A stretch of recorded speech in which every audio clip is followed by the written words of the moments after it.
Salut tout le monde, c'est le football à l'aveugle. On se retrouve aujourd'hui pour le débrief de cette rencontre entre le PSG et Lorient qui vient de se terminer 0-0 entre les deux équipes. Première journée de Ligue 1, c'est sûr que c'était le début de la saison. Paris n'avait pas vraiment encore tous les automatismes nécessaires. On va débriefer un petit peu tout ça. Déjà, le premier truc qu'on peut relever, c'est que franchement, au niveau du jeu en lui-même, il y a une énorme amélioration. C'est beaucoup plus fluide, on arrive plus à se trouver. Il n'y a pas de longues passes pour essayer au hasard de trouver quelqu'un. Ou alors on n'essaie pas juste de trouver les trois stars de devant, on essaie vraiment de combiner ensemble. J'ai bien aimé aussi que parfois les attaquants à la Gonzalo Ramos faisaient le repli défensif aussi avec les autres joueurs. Et ça, franchement, j'ai bien aimé. Défensivement, j'ai trouvé que Paris avait été franchement très solide, mais le problème, c'est l'attaque. Le problème, c'est l'attaque parce qu'on avait trois attaquants qui étaient pour moi assez qualitatifs, avec Marco Asensio à droite, dans l'axe Gonzalo Ramos et à gauche Kang In Lee. Je trouve qu'en soi, cette attaque au début du match, elle était plutôt pas mal, avec une frappe de Ramos déjà repoussée par Mvogo, le gardien de Lorient, mais bien repoussée, quoi. C'est-à-dire vraiment une parade plutôt dangereuse sur une belle frappe de Ramos, et ça, franchement, j'aimais bien. Maintenant, le problème, c'est que derrière, on n'a plus rien eu. On a eu pas mal de tirs, mais qui n'ont rien donné, ou alors on n'avait même presque pas de tirs en vrai. On n'avait pas grand-chose à se mettre sous la dent en termes d'offensivité, et je trouve que c'est ça le problème. Après, comme je l'ai dit au début, c'est le début de la saison, il n'y a pas encore tous les automatismes de créer. On a renouvelé toute l'attaque. Là, tous les trois joueurs qu'on a recrutés, les trois joueurs qui étaient en ligne offensive, c'était des recrues. Asensio, Ramos et Kang In Lee. Alors encore Asensio et Kang In Lee, ça fait quand même depuis longtemps, mais Gonzalo Ramos, il est arrivé mardi dernier. Gonzalo Ramos, ça fait 4 jours qu'il est là, donc c'est difficile de le juger. Même Asensio et Kang In Lee, c'est difficile de les juger encore. J'ai trouvé que Kang In Lee avait encore pas mal crocheté. Il avait une bonne qualité de centre. Pareil pour Hakimi. Je trouvais qu'il avait pas mal centré Hakimi. Ramos a été pas mal trouvé en première mi-temps au niveau des centres. Ramos était pas mal trouvé, mais les ballons étaient tout le temps déviés devant lui. Donc il pouvait pas vraiment les reprendre. Mais c'était pas mal. Par contre, le défaut aussi, pour moi, et je vais donner mes notes sur Instagram après, le football à l'aveugle pour ceux qui s'intéressent. Le même pseudo que sur YouTube, c'est pour Insta, le football à l'aveugle. Sur TikTok et sur Twitter, c'est pareil aussi. Les notes sur Insta, je les ai pas encore faites, mais je vais les faire après avoir sorti cette vidéo. Le problème, c'est Vitinha et Ugarte. Enfin, encore Ugarte, ça peut le faire, mais le milieu de terrain en lui-même, je pense qu'il nous faut une recrue, voire deux, surtout si Marco Verratti part vraiment ou pas. Donc voilà, c'est comme ça. Maintenant, il faut continuer à bien bosser au niveau du mercato. Ousmane Dembélé, je pense qu'il va faire du bien quand il arrivera. Maintenant, c'est officiel, Ousmane Dembélé est parisien. Donc, le match face à Toulouse lors de la deuxième journée, j'espère qu'il sera là, qu'il va faire du bien à l'équipe. Mais je trouve aussi que Vitinha, sur ce match-là, était plutôt brouillon. Pas vraiment réussi à jouer vers l'avant. L'entrée de Fabian Ruiz a un peu amélioré ça, et c'est en fin de match qu'on a retrouvé ce PSG qu'on avait en début de première mi-temps, avec un peu plus de projection vers l'avant, un peu plus de dangerosité, sans vraiment inquiéter beaucoup le FCL, mais quand même en étant assez dangereux pour espérer marquer un but. Et même on a eu je pense que les deux plus grandes occasions de Paris ont eu lieu en tout début de match, avec la frappe de Ramos repoussée là, et le moment où Fabian Ruiz la reprend, et l'énorme parade d'Mvogo pour devancer cette balle de Fabian Ruiz. Mais franchement, je trouve que le PSG, dans l'ensemble, n'a pas fait un match qui nécessiterait d'insulter tous les joueurs. Déjà parce que c'est pas la solution, et puis parce que ça servira à rien. Je trouve que c'est un match où Paris a montré qu'ils n'avaient pas encore tous les automatismes nécessaires, mais que ça viendra. Pour moi, ça viendra, il n'y a pas lieu de s'inquiéter. C'est chiant parce qu'on n'est pas encore leader, parce qu'on a fait match nul, parce qu'on n'a pas pris les 3 points. Oui, mais c'est le début. Ce n'est que le début. Après, le truc un petit peu moins rassurant quand même, c'est que là, c'est Toulouse, deuxième journée, donc on peut encore s'en sortir, et encore, ça va être un peu compliqué. Lorient et Toulouse, c'est deux équipes à ne pas sous-estimer. On n'a pas sous-estimé Lorient, et résultat, on avait raison parce que 0-0.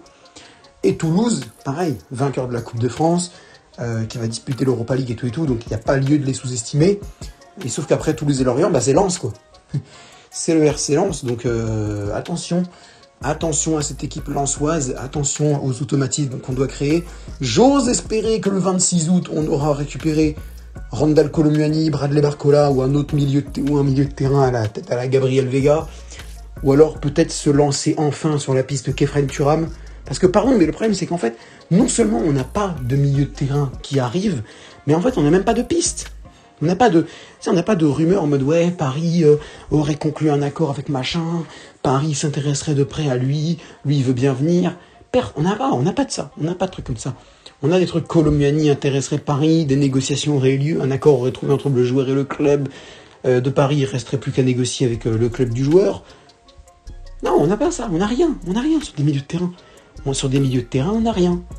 Moi je me dis, franchement, au point où on en est, et après, en plus, ce ne serait même pas catastrophique de le recruter lui, c'est Khéphren Thuram. Pour moi, il faut prendre Khéphren Thuram. Parce que, après, Liverpool est dessus, mais pour moi, si Liverpool le voulait vraiment, il serait déjà fini. Il l'aurait déjà filé en Angleterre. Donc là, on doit se positionner sur des joueurs qui pourront nous aider au milieu de terrain, quoi. On doit se positionner sur lui, on doit se positionner sur notre cher ami, comment il s'appelle déjà? J'ai complètement oublié son... On doit se positionner sur Thuram, on doit se positionner sur Gabriel Vega, peut-être, on a laissé filer Gundogan, Brozovic, Fofana, ça fait mal, quoi, ça fait mal. Donc, va falloir vraiment qu'on se bouge sur le milieu de terrain et qu'on recrute d'autres personnes, et surtout aussi, on le dit pas assez, mais qu'on fasse partir des joueurs, quoi. Parce que le loft, là, c'est bien gentil, leur loft. Mais n'empêche qu'on a une quarantaine de joueurs et que loft ou pas, leur salaire, il faut l'assumer. Donc à un moment, on a une quarantaine de joueurs dans l'effectif, les mecs. On a une quarantaine de joueurs dans l'effectif. Alors oui, je prends les lofters et les jeunes qui ont un contrat professionnel comme Jedi Gassama, mais quand même, quoi. Enfin, faut quand même se rendre compte que là, on a plus de 40 joueurs. On est au moins à 43, 44, voire 45 joueurs dans l'effectif. C'est beaucoup trop, je suis désolé, c'est beaucoup trop. C'est un truc de fou. Là, pour expliquer, on a 2 effectifs. Et quand je dis 2 effectifs, c'est pas 2 compositions. Là, on a 2 effectifs. Des effectifs, pour moi, c'est 23-24 joueurs avec des mecs. On a 2 groupes. On peut avoir 2 groupes. Là, on peut faire un PSG A, un PSG B. On peut faire un PSG B sans problème, qui jouerait en Ligue 2 ou en National ou en bas de tableau Ligue 1 et qui pourrait rivaliser. On peut créer. C'est incroyable ça, je suis désolé. À quel moment on a la capacité de créer un PSGB. C'est un truc de fou. C'est incroyable. 44 joueurs. 44 joueurs, c'est une pré-liste. C'est une pré-liste de Didier Deschamps pour la Coupe du Monde. 44 joueurs, c'est le nombre pris pour la Coupe du Monde de rugby.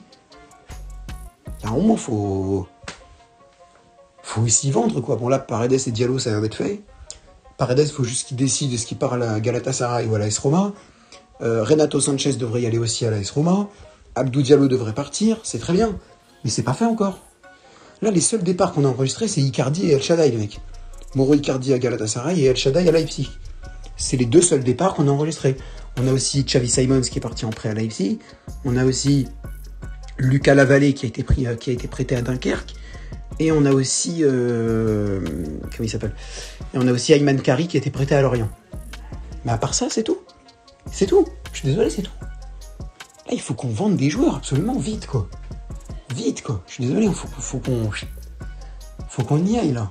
Là, on doit vendre des joueurs. Peu importe les prix qu'on les vend, au moins, t'auras plus leur salaire à assumer, quoi. Enfin, bref. Sur ce, je pense que c'est tout ce que j'avais à dire. C'est un match plutôt intéressant, comme de la part du PSG, bien que match nul, ok, mais franchement, ça va en vrai. Donc, voilà. 0-0, donc. Voilà, il n'y a pas de débrief des buteurs à faire. Sur ce, c'est le football à l'aveugle. Merci d'avoir écouté cette vidéo. N'hésitez pas à lâcher un like, à commenter, à partager, à vous abonner en activant la cloche de notification. Sur ce, c'était le football à l'aveugle et je vous donne rendez-vous bientôt pour une nouvelle vidéo.